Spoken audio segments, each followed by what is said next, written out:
मंडळी हो, पांढरे खादीसारखे कपडे जरी असले तरी डोक्यावरचा टिळाच दाखवतं की ते संत आहेत, राजकारणी कमी आहेत.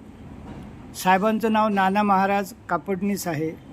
साहेब भजनकार, कीर्तनकार, समाजसुधारक आहेत आणि याशिवाय 2 ते 2,500 भजनकरी मंडळींसोबत जुळलेली आहेत. मी गजानन वाघ साहेबांच्या 2 महिन्यापासून संपर्कात आहो आणि त्यांना साध्या आहारातून व्याधीमुक्त जीवन कसं शक्य आहे हे बरीचशी उदाहरणं समजावून सांगितले. त्यांच्या बरेचसे ते लक्षात आले. त्यानंतर डॉक्टर गोपाल शास्त्री, बी.व्ही. चव्हाण, जया दिलीप काळे मॅडम, किरण वाटारे साहेब, आनंदीमा हे भारतमातेची सेवा करत हेही त्यांना सांगितलं आणि त्यांनी किरण वाटारे साहेबांचा कोर्ससुद्धा केलेला आहे.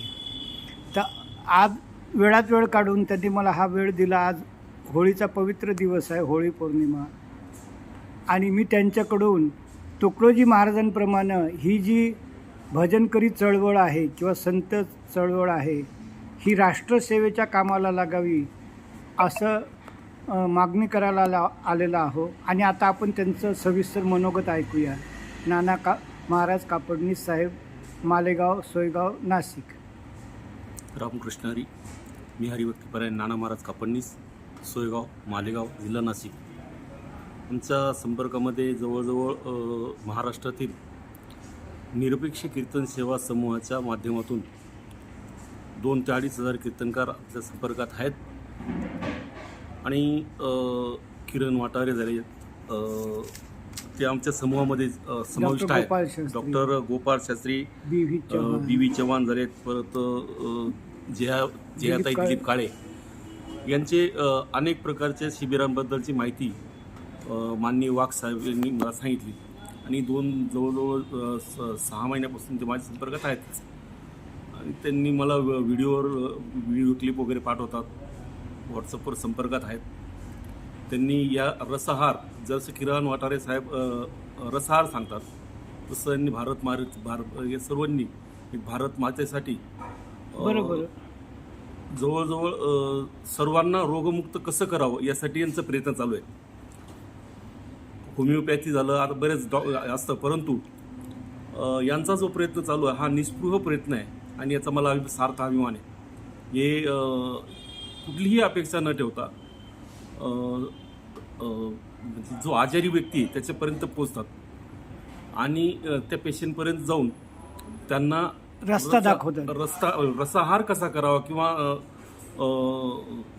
रसाहारसाठी कुठे काय प्रयत्न करावेत आणि इतर गोष्टींपेक्षा रसाहार किती श्रेष्ठ आहे हे समजून सांगतात.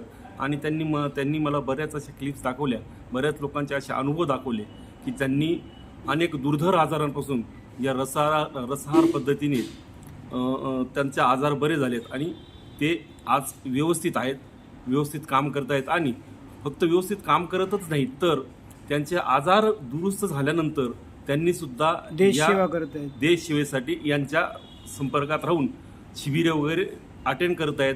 लोकांना हा रसहार कसा चांगला आहे पटवून देण्यासाठी प्रयत्न करतात. आता मी सुद्धा यांच्या सर्वांच्या माध्यमातून, किरण वाटारे झाले असतील किंवा वाघ साहेब असतील, यांच्या सगळ्यांच्या माध्यमातून मी सुद्धा या रसहारचा प्रयत्न करेन. आणि आमच्या कीर्तनकारांमार्फत ह्या रसहाराचा प्रसार कसा करता येईल यासाठी येत्या 6 महिन्यामध्ये मी प्रयत्नशील राहील. आणि त्यासाठी आमचे ज्याप्रमाणे आमचे वेळोवेळी मेळावे होत राहतात त्या मेळाव्यांमध्ये सुद्धा मी हा रसाहार सर्वसामान्यांपर्यंत आजार दुरुस्त करण्यासाठी पाठवण्याचा प्रयत्न करेल ही मी या ठिकाणी ग्वाही देतो. खूप आनंद वाटला साहेब. आणि ऐका ना, किरण वाटारे साहेब असो की मी असो, तुमचं जिथे कुठेही शिबिर आहे तिथं मी येईल आणि मोजून 20च मिनटं भाषण देईल.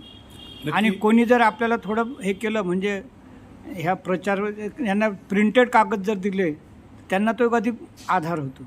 नक्कीच तसा प्रयत्न आपण करू. आपण त्यांना सांगू बाबा आम्हाला इकडं जेवण कमी द्या, पण हे 5-4 पोस्टर छापून द्या, आम्ही लोकांना देऊ. नक्की ती व्यवस्था आपण करू. थँक्यू साहेब, मला खूप आनंद वाटला. काय होतं आता माझं खूप मन हे झालं, मी इकडे त्यांना सर्वजण मला शिव्या घालत की तू सरळ घरी येत नाही, चालला, ज्यांची अपॉइंटमेंट नाही घेतली, ज्यांच्याशी काही हे नाही केलं आणि ते आहेत की नाही, ते तुझं मन लावून ऐकतील की नाही. आणि तुम्हाला मी हेही सांगितलं की आमच्या घरी त्या लीडर साहेबांनी माझं भविष्य काय सांगितलं. बरोबर. परंतु एकदा ही भारत माता जिनं माझ्यावर विश्वास ठेवला आणि तिनं मला नक्कीच लायक तुमचं- समजलं. नक्कीच आपण प्रयत्न करू. खूप आनंद वाटला. जय महाराष्ट्र, जय महाराष्ट्र. जय हिंद. म्हणा जय हिंद. जय हिंद. जय महाराष्ट्र, भारत. सप्रेम जय हरी. जय भारत. ओके.